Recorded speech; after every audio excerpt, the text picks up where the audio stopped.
Welcome to another episode of The Brand Called You, a podcast and podcast show that brings you leadership lessons, knowledge, experience, and wisdom from thousands of successful individuals from around the world. I'm your host, Ashutosh Garg, and today I'm delighted to welcome an accomplished and respected technology entrepreneur and author from Mumbai, India, Mr. Sanjay Mehta. Sanjay, welcome to the show. Hi, thank you, sir. Thank you, Ashutosh. Sanjay is a serial entrepreneur, he's a board member, and he's a digital technologies professional. He's also a mentor to startups and students, an investor, a strategic advisor and consultant, and he's an author, is the co-author of a book, If I Had to Do It Again. So, Sanjay, let me start by asking you to tell me a little bit about your own journey in brief. Sure, Ashutosh. So I am at this point about 35 years plus in work experience. Prior to that, I've done my electrical engineering from VJTI in Mumbai, and then I did a master's in the US from University of Southern California in Los Angeles. I came back to India and spent my first 10 years approximately in a proper electrical engineering business. Mhm. We had a couple of factories, one in Mumbai, one in Surat. And so it was, typically old economy work with Yeah. factory workers and, those kinds of issues. So it was a very grounding experience. This is where I picked up my fundamentals of management and leadership and all that. Post which around 97 is when internet had come into India for people for the first time. Mhm. And therein we saw an opportunity to, branch out and do our first startup. So that's when we started a business called homeindia.com. Mhm. And that, I mean, maybe at some point in the course of the discussion, I might come back to that. But that was, I mean, in short, it was an e-commerce startup way ahead of its times. We were talking about e-commerce in 2005, Yeah. 2006, but we got into it like really early 98, 99 type of things. But we were selling Indian products to customers outside India. So that was the difference, that we were based in India and we were offering Indian products to customers around the world, and we were shipping these one at a time to any part of the world. So that is a startup which ran again for roughly 9 years. Post which I worked as a professional for about a year and a half, 2 years in Delhi in a company called Compare Infobase Limited. I was the chief operating officer there. And but the entrepreneurship bug was still there. So I sort of got out of the job, came back to Mumbai and started the next venture. It started out as being called the Social Wavelength, and it was a pure play social media agency at that point. However, very quickly it branched into a full services digital marketing, digital transformation business, Mhm. and it was also acquired by WPP Group, which is one of the world's Yeah. largest advertising, marketing, communications group. They acquired majority stake in 2014, post which the business was rebranded to Miram. I continued to run the business as joint CEO all the way until December 23, Mhm. at which point, after exiting, I mean, after divesting out 100% of my equity, I exited the venture, and the business is in good hands in the Yeah. next generation management. Mm. And after that, I've been being a professional as a in terms of strategic advisor, like all the things that you Wonderful. mentioned is what Wonderful. I do right now. So, Yeah. Sanjay, you've also done a lot of work in the area of digital transformation. And our Yeah. first set of questions for our discussion are going to be on digital transformation. Clearly, you saw this digital economy in 1997, as you just told us. How do you define digital transformation and what does it mean for businesses in today's landscape? Sure. So, I mean, honestly, digital transformation today has become sort of almost like an abused word. Like it's Mm. been dropped here, there, everywhere. Yeah. Uh, but genuinely, I mean, let's instead of getting into jargon as much, it's more about the simple understanding, the fact that digital technologies in various forms and shape are all pervasive today. They are available to us in many forms, Mhm. and it is for a business to utilize these in various aspects of the business operations, uh, you know, and you utilize it effectively to to get advantage. The advantage could be in terms of an enhanced business sales. It could be for cost saving. It could be efficiencies, etc. So at a high level, at an umbrella level, all of that comes into what we call digital transformation. A good chunk of it is related to data. And when we think of data, it's data of all kinds that a company has. Data could be, customer data, product data, vendor data, partner Mm, data, employee data, all kinds of data. Utilizing, first of all, holding it, recording it, having one view of each type of data, and then utilizing it through software to kind of enable processes which were anyway required for the business, mm, except that maybe they were done in a inefficient manual way, generating a lot of costs and overheads, versus putting them together in a fast, smart, digital methodology. And in doing multiple of these kinds, you're kind of converting the business into a more digitally driven business, and that's the larger sort of aspect of it is called digital transformation. mm, Even things like e-commerce comes under that, or even yeah. things like marketing automation is part of digital Mm. transformation. Very interesting. And in terms of impact, it is absolutely necessary today. I think in a competitive world, if all your competitors are getting there and you're going to be not doing it, you're going to definitely get left behind. So it is required. It gets you efficiency. It gets you Well speed. said. Well said. But Sanjay, what are some of the common pitfalls organizations should avoid when implementing digital transformation initiatives? So what happens with most of these so-called, shiny new things in the market, there is sometimes a tendency to get into the FOMO state, and this happens as much for individuals as much for businesses. Correct. And everybody's doing e-commerce and everybody's doing marketing automation and this and that, and you want to do it all. You want to do it, all together, and you end up doing sometimes without the necessary extent of planning, architecturing it, etc. Mm, So that's where a lot of misses happen, because then you'll just be fumbling and you'll think you've already invested a lot of money, you're not getting value out of it, and then you sort of feel that, oh, this is not working for me. mm, As against that, having, even if the expertise doesn't reside inside an organization, taking help, whether it's from a consultant, strategic advisor, whatever, taking help from somebody to map your business plan. So you have mm, a business and you have a sort of a vision for it for the next 3 years, 5 years. You've presented it at the board level and all, like how you want to grow, what is it that you want to do, converting that business expectation or a plan into a digital journey, mm. that what are the components that will be required to enable that to happen, Right. and then prioritizing them and giving them the right insights and not doing everything together. So it is a myth to feel that when some vendor will come and say, our products, our suite is a plug and play suite and this and that. No, reality is that there is nothing like a plug and play. Everything will come with some sort of a pain to get it Correct. implemented, get it working, get it connected, get your team to be kind of accepting it, involved.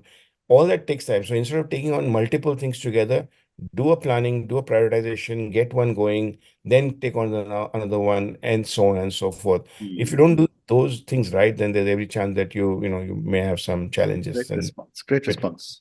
Great response. And my next question for you is that, you spoke a little bit about AI and machine learning, but how do you see the role of AI and ML evolving in digital marketing and e-commerce over the next few years? So of course, I know. I mean, as we read and as we see, I mean, it's very, very clear that AI is going to impact pretty much everything. I mean, all kinds of businesses, all kinds of roles in organizations, all kinds of functionalities, and digital marketing and e-commerce are not any different from all those other business areas or functions, and they're equally going to be impacted. Now, to give an example, in digital marketing, and there are, like, even as we speak, what is already there, and it'll only become bigger as we speak. Digital marketing involves a lot of, let's say, content creation. It involves a lot of images and videos, and sometimes it's always recommended that, look, if you have multiple kinds of audiences, you don't want to show the same creative to everybody, so you need to do multiple creatives, and you do slicing and dicing of your audience. You might have 1,000 different kinds of audiences. Can you really manually create 1,000 different kinds of creatives or videos or something? Mm, Hey, AI can do it for you in a jiffy. AI can convert your existing content into multiple languages. It can, mm, so all kinds of things, efficiency, doing things which are anyway not possible to be done easily manually because of, there's only so many human resources that one has. mm, And similarly, in e-commerce, to understand the trends, understand customer, expectation of customer behavior, what the person who's coming on the site and is currently browsing your shop, what he or she is most likely to want to see the next thing. All of these and similar multiple, like really areas where AI is going to impact, mm, these areas mm. of digital Very marketing and interesting. Very interesting. And what role does customer experience play when an organization is planning digital transformation? I think I would go on to make as big a statement to say that customer experience is what will make your digital transformation efforts fail or win. I mean, literally. Mm, Because there's just sometimes a lot of technology and software and data and everything which goes behind. But and at the end of the day, whether it's an internal customer, so even internal processes, whether you're connecting an HR to finance to legal and whatnot, or your sales team, as much as an external customer, like actually a client or somebody who's coming to your website and shopping, mm, all of these are getting impacted by your core of your digital transformation that you put together. mhm, But howsoever strong the inside of that digital transformation may be, if on the front, if supposing I am an HR person in the organization, some changes have happened in mm, because of digital transformation, but I can't make head or tail because the customer experience designed for me is not attractive, I will not adapt to it. I will reject it. I will oppose it. And similarly for an external customer. mm, So, and thinking around the customer experience requirement, thinking about what he or she is going to do, planning for it, that is absolutely the key to success. very well said. And one more question relating to digital transformation, and then I want to move to another aspect of our conversation. Uh, there are businesses which are new age businesses. There are traditional businesses in our country as well. What is the impact of company culture when it comes to digital transformation, and how can a leader manage this? Right. I think it's a very interesting question because, and probably less thought about because everybody thinks of this technology and this bit and that bit. But Mm, when it comes to initiating and implementing one after the other different initiatives under digital transformation, mm, there's a lot of change which is going to happen inside the organization. mm, The change could be in processes, the change could be, even honestly, some redundancies happening in the workplace. mm, So you might then have people whose roles have been made redundant, but can you then retrain those people to doing something else? mm. You definitely, as a leader, cannot succeed without full support and cooperation of your team, Right. and you can't just take it head on and then disturb a whole bunch of people and again lead to a disaster. So you have to take everybody along, which means that what the leadership needs to do is to first of all address everybody and talk about what is being done, why it is good for the company, why it is good for everybody, why it is good for business, and then inspire and motivate them that this is all going to enhance your roles. You will your resume, your experience base is going to Mm, significantly improve mm, mm, in being learning these, because these are what the world is doing. So whether you're mm, working here, working anywhere else, you will need this, and you're getting an opportunity to master some of the new initiatives, and mm, then help even the ones who are redundant, how to have empathy. If mm, supposing there's a whole department which is becoming redundant and you can't help it, but mm, is there empathy so that the rest of the company which is around and they are not going to be left are not feeling that you were harsh or something else. So mm. it's got to be done with a lot of empathy as a leader, and so all of those are required to manage Very the well said. transition. Very well said. Sanjay, my next set of questions are on entrepreneurship. You've been a serial entrepreneur yourself. You mentor a lot of startups. So, my first question to you is, what are some of the critical traits an entrepreneur needs to possess to succeed in today's market?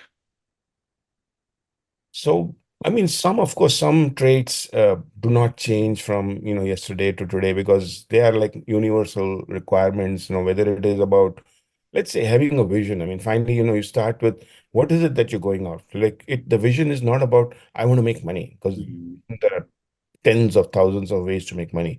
You are creating some kind of a change. You're so whatever that vision, and having a clarity around that vision is important.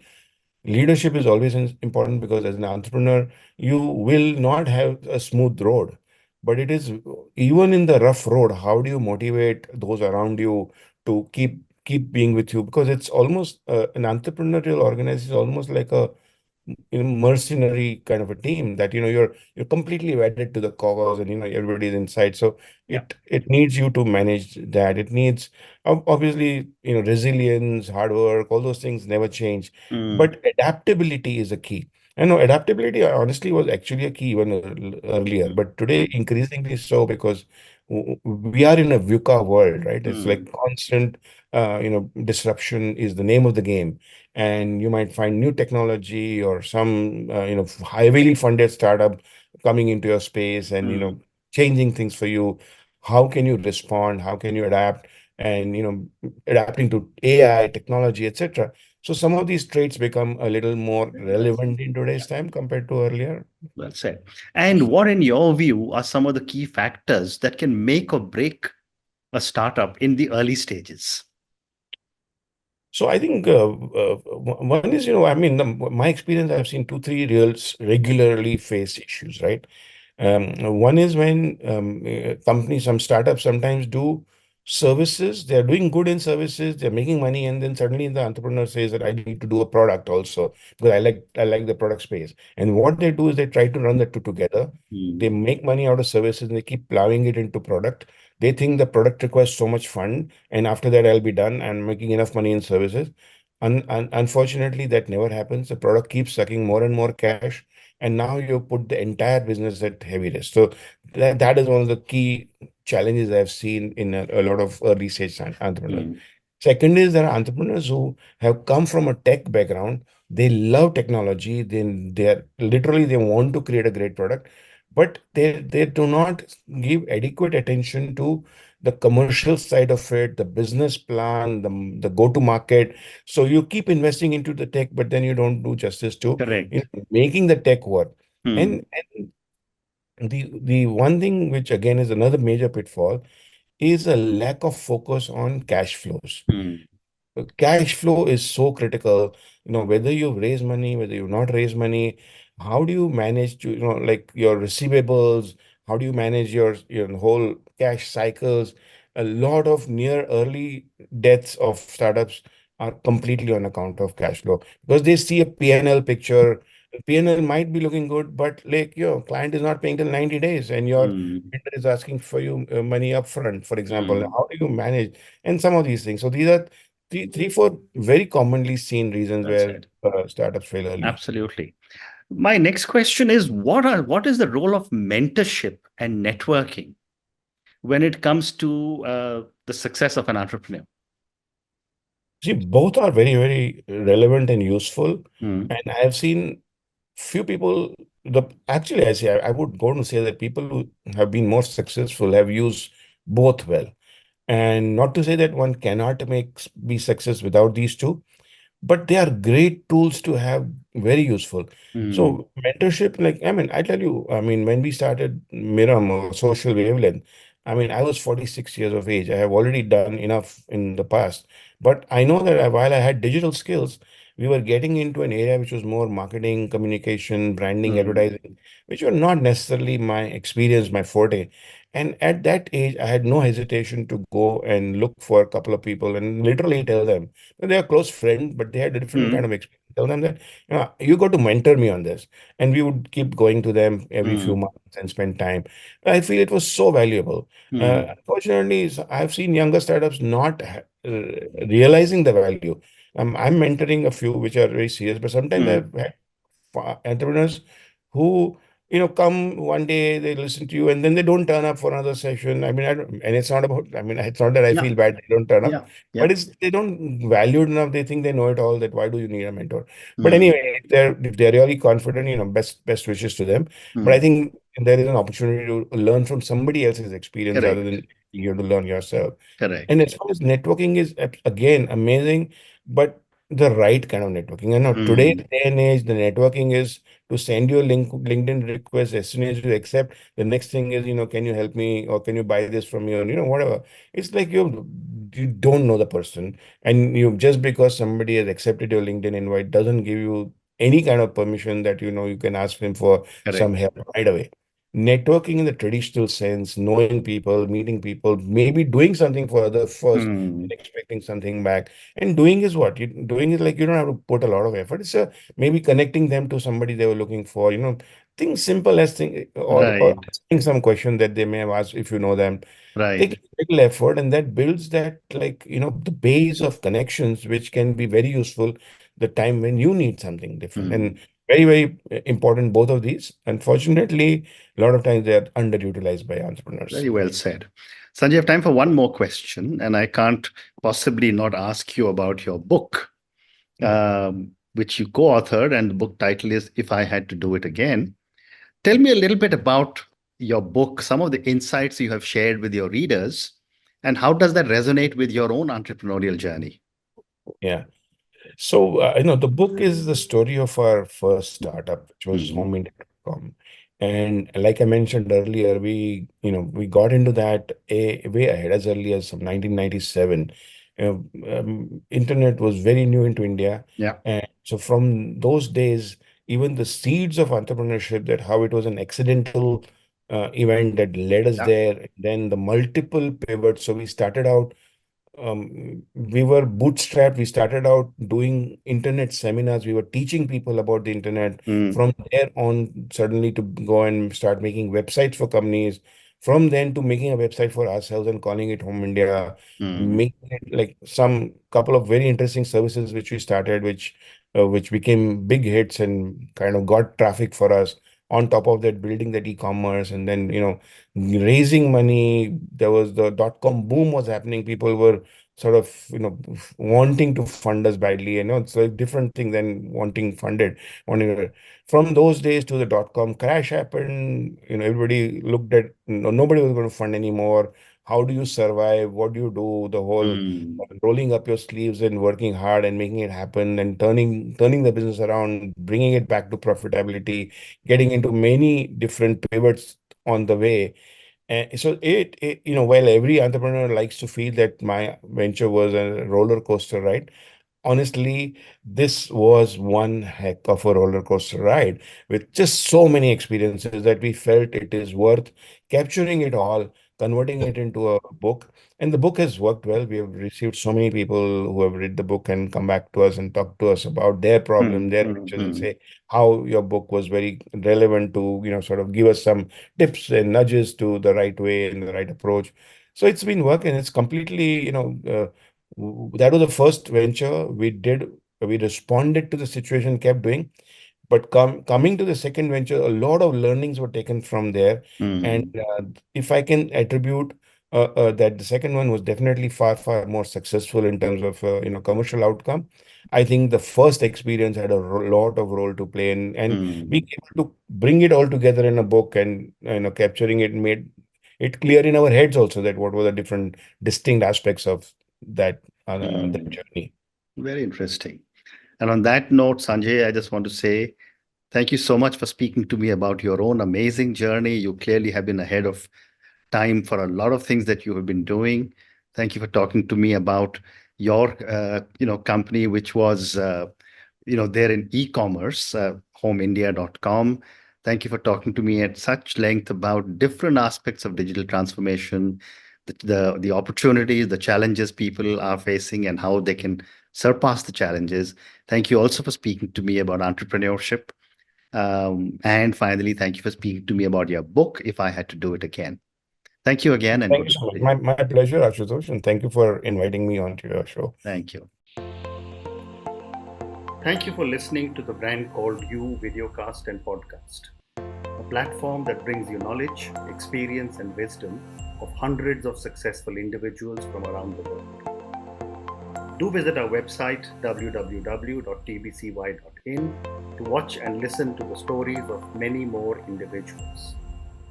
You can also follow us on YouTube, Facebook, Instagram, and Twitter. Just search for the brand called You.